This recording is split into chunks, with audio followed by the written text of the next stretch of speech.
Hello guys, it's your girl Ruthie Ignacio. So, hi! We're gonna do a simple vlog for today. We're gonna just do a makeup pero with a twist. Abangan kayo natin nga ng twist, Charet.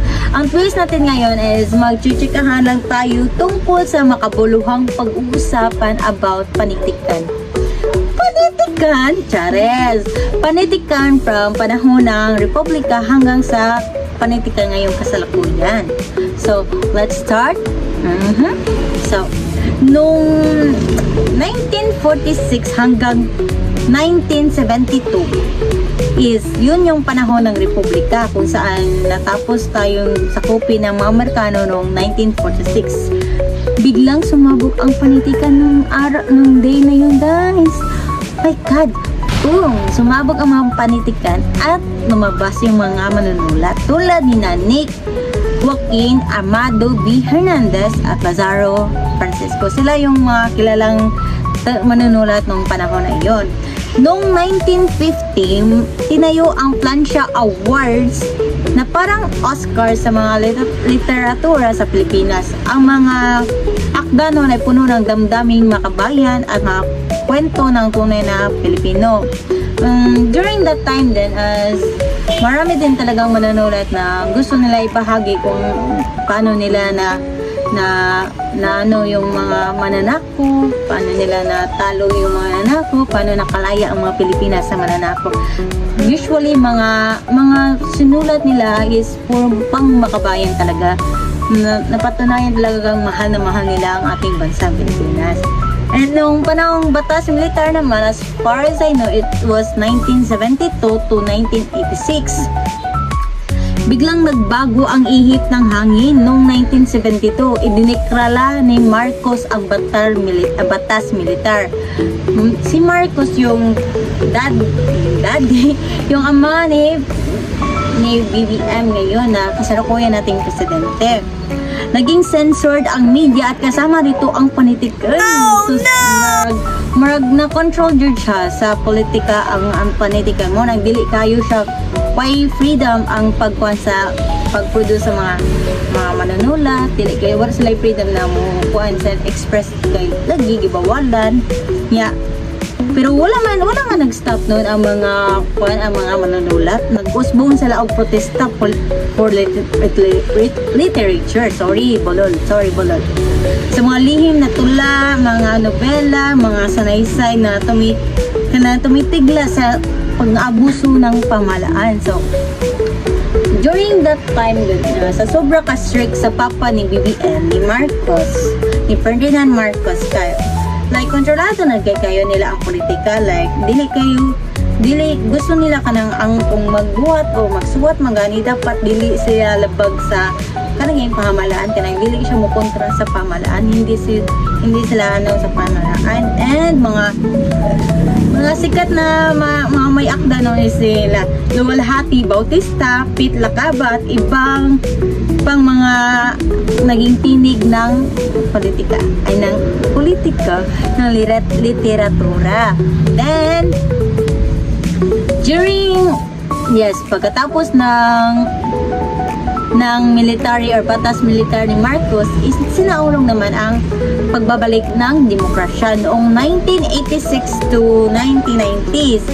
Habang pagkatapos na siya sa People Power Revolution, o natandaan niyo pa ba sa ITSA yun naganap. Bumalik ang demokrasya at kasama rito ang panibagong sigla ng panitikan. Lumabas ang mga kwento ng martial law survivors, yung lahat ng natitipo na sama ng loob or mga natitipo na karanasan noong panahon ng batas militar is mas nailabas nila sa panahon ng demokrasya. And mas dumadami rin ang mga babaeng manunulat kasi during the old time, medyo talaga sila sa mga babae, lahat ng mga babae medyo mababa ang kanilang mga tingin. So, kailangan ang para sa kanila nung sinaunang panahon is ang mga babae daw dapat daw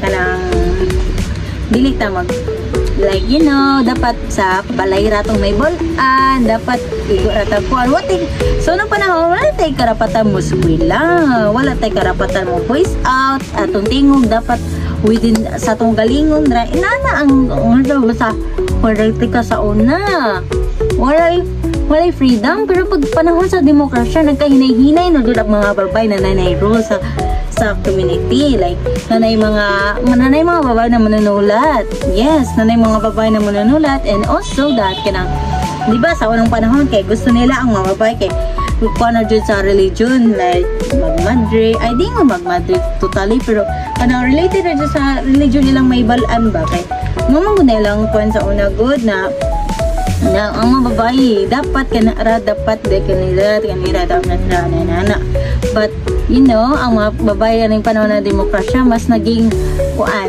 matapang, bumoses talaga sila, and I like it kasi sa mga nababasa ko for today's na mas magagaling talaga sumulat. Hindi ko naman ikinumparang yung gender pero na-prove na walang hindi kayang gawin ang mga babae talaga.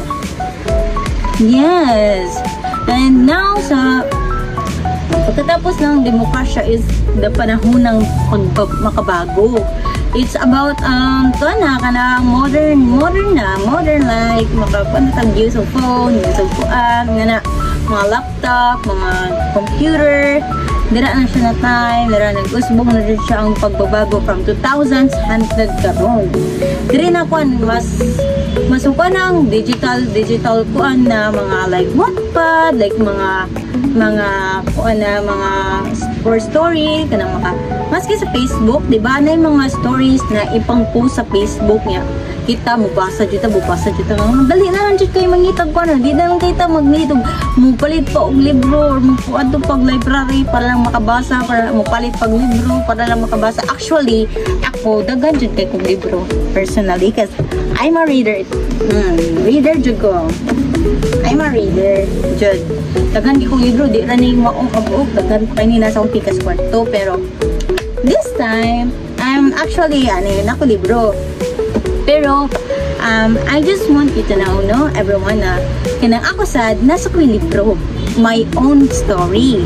Actually na ko own story na i-wait pa lang na ako ma-publish under Biblet Publishing. So yes, tuo mo sa daily writer food ko, I'm an author, char. Bitaw sa una pa man ako na makapublish ko sa kong galingong libro kay sa tinuod lang gikan pag 16 na ako hantod karon na mag 22 na lang ako karon June 20 is daghan jud ko nasulat na guru, daghan jud ko nasulat different genre, nakoy horror, nakoy teen fiction, mga romance, mga inana siya ba, like hilig mo kay ko from the Wattpad era hantod mas nisikat ni boom naman ron ang TikTok. So akong stories ako nagi kuan sa TikTok, and ako yatag niyo akong TikTok account. Pag visit mo, puro na dyan na stories akong TikTok dra. Ako na siya gi-publish ang naiusa ka story din sa akong TikTok na nag-email na ako like ang Biblet Publishing. So nag-email sila na ako na nagganahan sila sa akong stories, if pwede ba daw i-share na ako sa ilang stories kay ila ko na i-publish ang story under sa ilang brand. And I'm so grateful jud kay napansin na for how many years napansin jud ako. So mo jud na yung nakandindot sa modern sa na literature jud kay dali na lang jud kasi as in dali na jud kasi na makakuan ka stories. And kuan nga guys, like dili siya ingon na kuan ba, yes, dili ka siya ingon na lisod na kayo like sa unang panahon na lisod kayo makakuha stories kay kailangan dato ka para makaproduce ka story karon kay mag-post ra ka sa kuan yan ay makapansin, makapublish na inana jud ang nakadindot sa technology as in and kuan sa akong experience sa aning kuan sa modern technology sa is dagan jud kayo na mga kuan sa like ni mga inspirational stories na nagawa sa internet like nila ni Bob Ong, ni Ricky Lee, and Juan Miguel Severino. So marami pa silang mga indie authors today nowadays na nagiging sikat din talaga. And mula sa tula hanggang sa spoken word, mula sa nobela hanggang sa fanfiction, buhay na buhay ang panitikang Pilipino sa digital world. So, kaya ayun, guys, everyone, thank you. Ang panitikan natin ay sumasalamin sa kasaysayan natin bilang Pilipino. Mula sa kalayaan, laban, hanggang sa pagbabago at teknolohiya. So, kaya kung may kwento ka, huwag mo itago, isulat mo rin. Like kung magustuhan mo ang vlog na to, don't forget to like, share, and subscribe. And thank you everyone! Mwah!